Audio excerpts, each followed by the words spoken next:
Et on démarre avec le quotidien de service public, Le Soleil. À la une, Le Soleil nous propose les 5 ans de Macky Sall au pouvoir, le bond qualitatif de la croissance économique. Analyse donc à lire ce matin dans les colonnes du Soleil. Toujours à la une du Soleil, les hydrocarbures, une deuxième raffinerie, une nécessité au Sénégal. Les mutuelles de santé, le maire de Louga enrôle 10 000 personnes. En Casamance, Mbagnick Ndiaye, le ministre de la Communication, promet de soutenir les chefferies traditionnelles, ministre de la Culture également. Allez, Afrobasket, Sénégal-Mali, sport donc 79-72. Les Lions battent les Aigles et se qualifient. Soleil Grand Air, village chérifien, Darou Idiratou, fier de son puits de fécondité. Poursuivons maintenant cette revue des titres avec la une du quotidien L'Observateur. Macky Sall recevant la DSE France. Il faut que la discipline règne dans le parti, dit-il. Poursuivons maintenant avec la une du quotidien Le Quotidien qui revient sur le 5e anniversaire de la seconde alternance. Seydou Gueye, Saint-Jouad. Macky, je dirais au peuple que tu as bien travaillé. Dixit donc Seydou Gueye qui est, si je ne me trompe, le porte-parole toujours du gouvernement. C'est bien cela. Hein? Allez, on poursuit maintenant avec la une du quotidien Réumi. À la une de Réumi, les législatives de 2017 et la présidentielle de 2019. La République en pré-campagne pour 2 ans. Les Échos, quotidien d'information générale également, bonne feuille de son ouvrage Sénégal, thérapie pour un pays blessé. Cher Bambadier, il dit, Cher Bambadier s'attaque au Conseil des ministres. Bon, pourquoi? Les détails, évidemment, vous pourrez les lire dans les colonnes du quotidien Les Échos de ce jour. En profondeur, la une d'enquête, percée des séries, disparition des troupes théâtre hors scène. On est lundi aujourd'hui, c'est la journée mondiale du théâtre. Donc nos confrères d'enquête nous font une petite analyse. Alors à la télé et dans les cœurs, les séries ont supplanté les téléfilms. Les raisons d'une ruée. Ils essaient en tout cas d'expliquer cela, la disparition des groupes théâtrales. Qu'est-ce que vous en pensez? Aïssa, tout d'abord. C'est vrai que c'est un problème. Ils font plaisir, ça passe à la télé et tout. Mais quand même, les acteurs du théâtre ont du mal à vivre de leur art. Et quand on regarde bien, côté formation aussi, ça ne le fait pas. Et si les acteurs ou les comédiens n'ont pas une bonne formation, c'est toujours difficile de pouvoir créer des choses et puis de pouvoir soutenir. Parce que le plus souvent, que ça soit Arcos et tout, ils font un peu plus du théâtre populaire.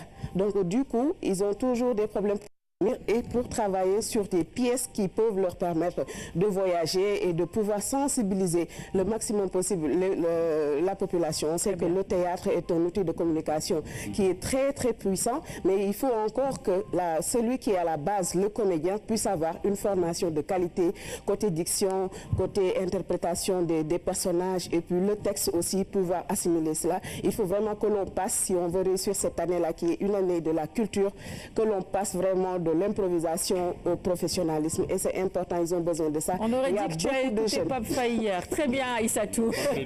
Je laisse vendredi, oui. Vendredi plutôt. Oui, exactement, il a dit la même chose, hein, à peu près. C'est ça le problème. C'est incroyable. Sinon, voilà. Téléfilm ou théâtre?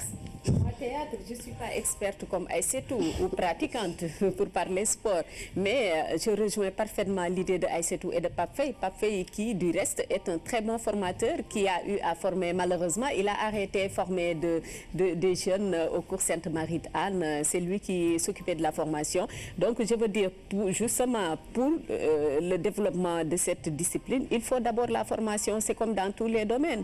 Donc, du coup, pourquoi pas ramener la formation à l'école? Pas seulement au niveau de certaines écoles ou bien attendre la maturité pour se dire que, écoute, j'ai échoué à l'école, je vais faire du théâtre et il nous faut une formation, l'État mettait les sous pour qu'on nous forme. Moi, je propose qu'on...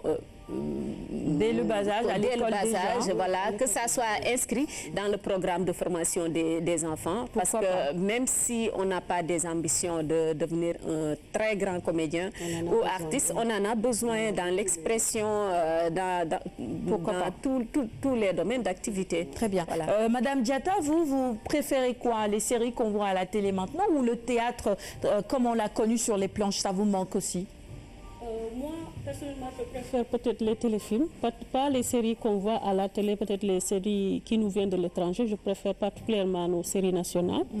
Parce que tout simplement, à travers les téléfilms, il y a également la culture que nous vendons. C'est la raison pour laquelle souvent on dit que nous avons une consommation extravertie, parce que nous sommes très portés sur les téléfilms.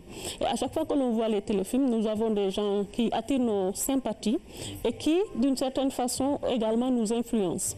Donc il est extrêmement important que nous puissions faire en sorte que nos téléfilms vraiment prospèrent, mais le théâtre, c'est bon parce que ça nous permet également de sortir, d'avoir des moments peut-être en famille. Donc c'est extrêmement important. Donc les deux, je crois que c'est tout à fait important, dès lors qu'on fait en sorte que ce soit toujours local. Très bien. Nafissa Er. Moi, je préfère le théâtre, mais malheureusement, ça disparaît petit à petit et on voit que les téléfilms sont là. Et parfois, c'est des téléfilms qui ne sont pas de qualité. Hein. C'est juste des gens de son quartier. Tu es dans ton quartier, tu as une caméra, automatiquement, tu as un groupe de personnes. Tu te dis, ouais, je vais créer, voilà. On commence à tourner.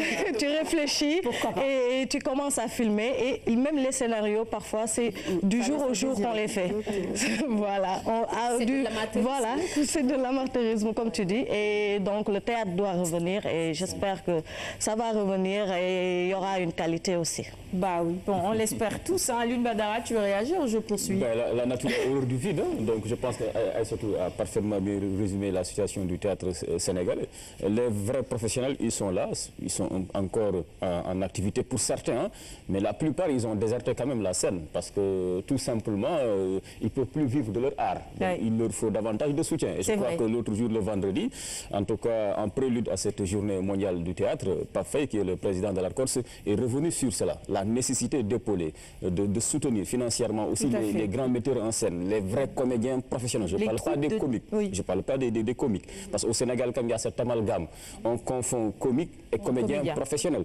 Et un comédien professionnel, quand même, il ne va pas faire la manche pour vivre de son art. S'il ne peut plus vivre de son art, mais il va à d'autres occupations. Donc c'est le lieu aussi, peut-être pourquoi pas, de mettre sur pied un vrai fonds, comme ce qu'on a fait pour les acteurs de la culture urbaine, un vrai fonds dédié au théâtre. Parce que comme c'est un genre noble, à l'époque quand il n'y avait pas la presse, hein, c'est le théâtre qui faisait office un peu de journalisme.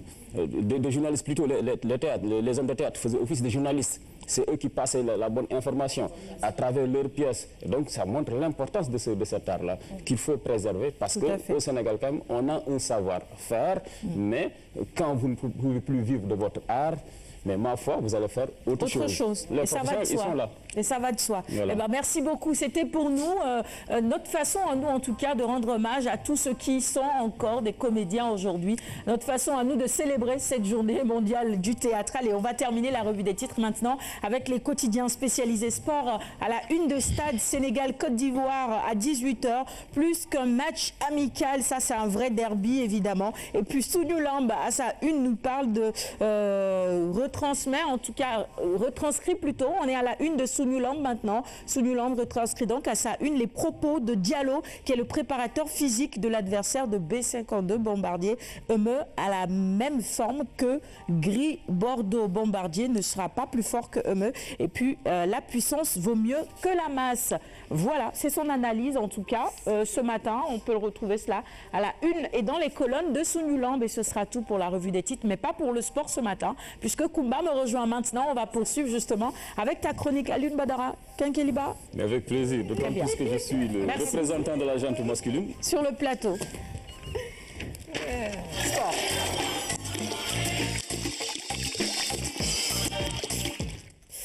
Ce matin, dans la chronique sport, large page réservée au basket évidemment, avec l'exploit réalisé par les Lions.